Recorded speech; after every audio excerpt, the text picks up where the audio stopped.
Our Torah is לעילוי, נשמתן, נחמה Aydel Malka bas Alexander, Feyga Miral bas David, and Miriam Leah bas Shlomo.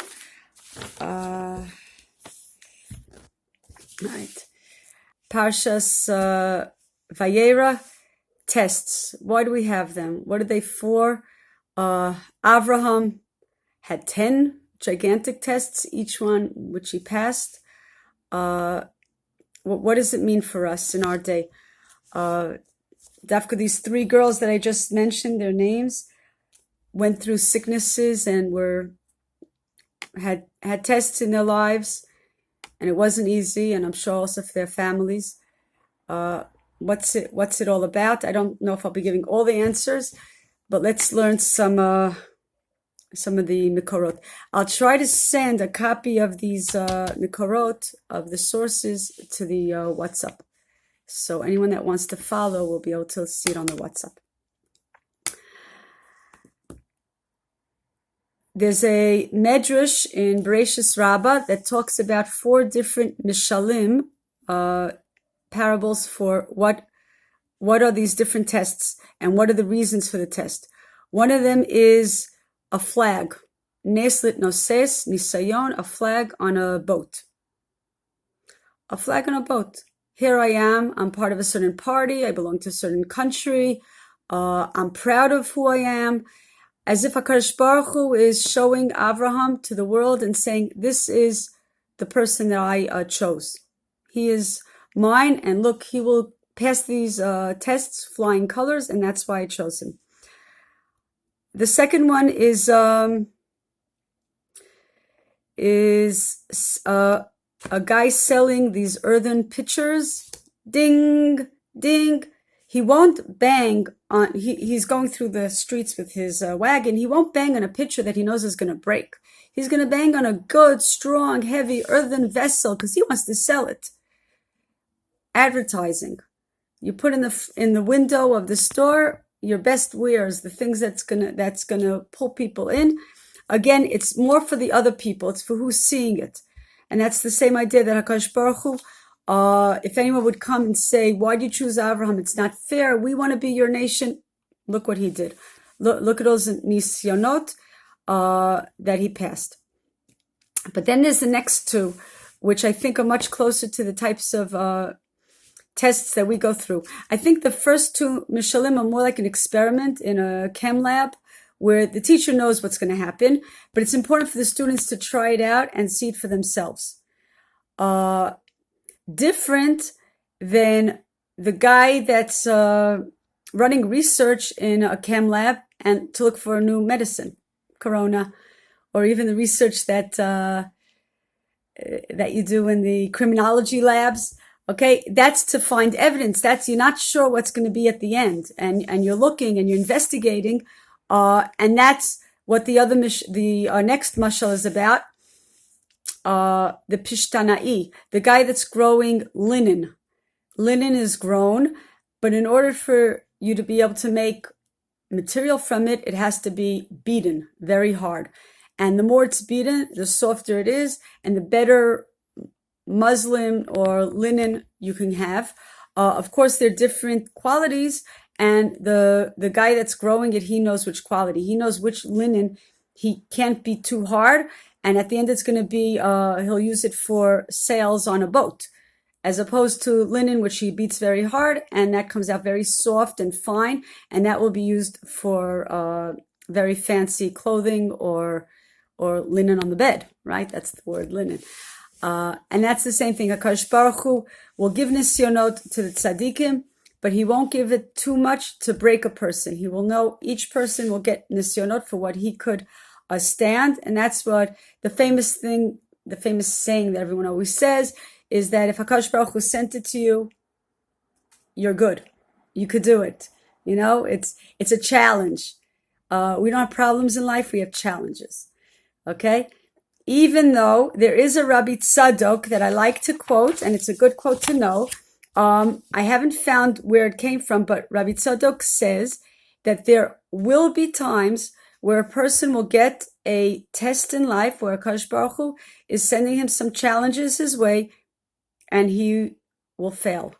He will not succeed. And then when that happens, basically the test is, will he continue? Or will he get so depressed and just stop everything and not continue? Will he get up afterwards?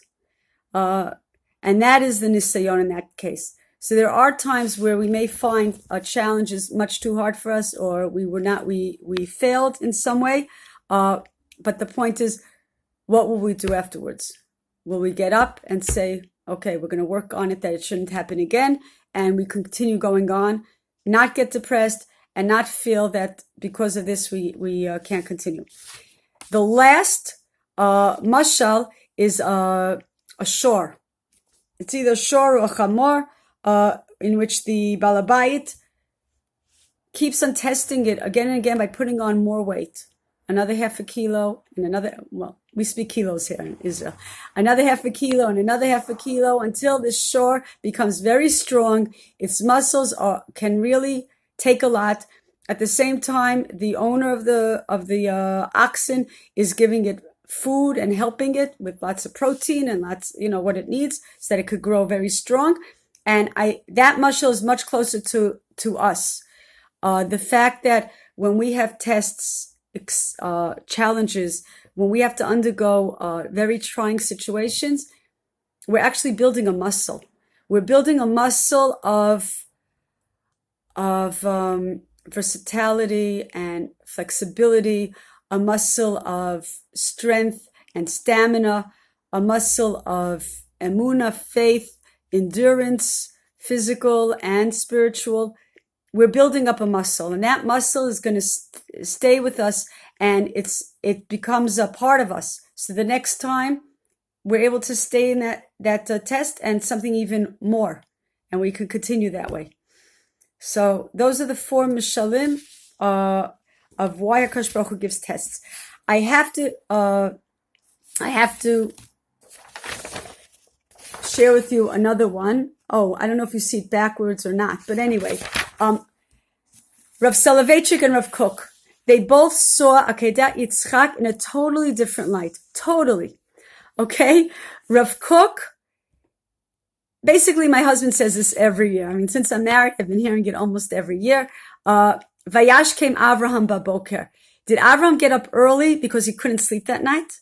Or did Avraham get up early because he had such a good sleep that it was like no sweat getting up at 5:36 in the morning and, taking care himself to get the donkeys ready or whatever. And it's a machlokas, Rav Soloveitchik and Rav Kook. Rav Kook says, no problem. Avram slept so well that night because he had to. He was totally with HaKadosh Baruch Hu. Anything HaKadosh Baruch Hu told him to do, no sweat, I'm with you. It's no problem. Nuchat hanefesh shel haneshama kdosha. Shnato, his sleep, lo niata alav mitoch hayidiyah habrua, haba'a lo b'dvar Hashem. V'shum regesh shel kehut, shel rishul v'shel dikaot. He didn't have any type of depression. He had no feelings of being, numbness. There was no numbness, nothing.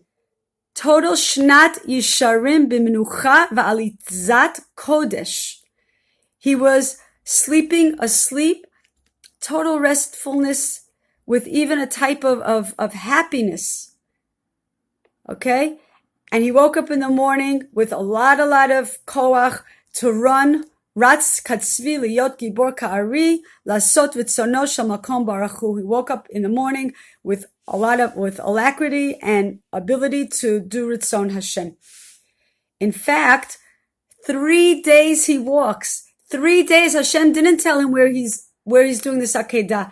3 days, alechad ha'arim asher omar alecha. Rav Kook says he has to be happy, because Hashem won't come to him in a nevuah to tell him where he's going to be sacrificing his son if he's not happy. So 3 days, Avraham, without knowing, in the suspense, is walking and he's happy on the way to the Akedah. You can't think even what he was what he could be going through. Rav Soloveitchik says, Avraham Avinu didn't sleep a wink that night. He was tossing and turning. Yiddishkeit, Torah is not easy. It's a challenge. It's not something that we could just, let it go and think that we could do it without much thought. Yiddishkeit is something that every step of the way there are problems and there are obstacles, and we're fighting the Yetzer, and we have to, we're constantly struggling. And Avraham did not sleep a wink that night. Avraham, till the last second, was totally in his heart. Yes, no. He didn't understand what was happening. He couldn't figure out how Kadosh Baruch Hu could be full of chesed and rachamim at the same time, telling him he's having a son, at the same time telling him to shech the son. That's Rav Soloveitchik. I hope this has helped you. I think I went over the time. It's 11 and a half minutes. Sorry.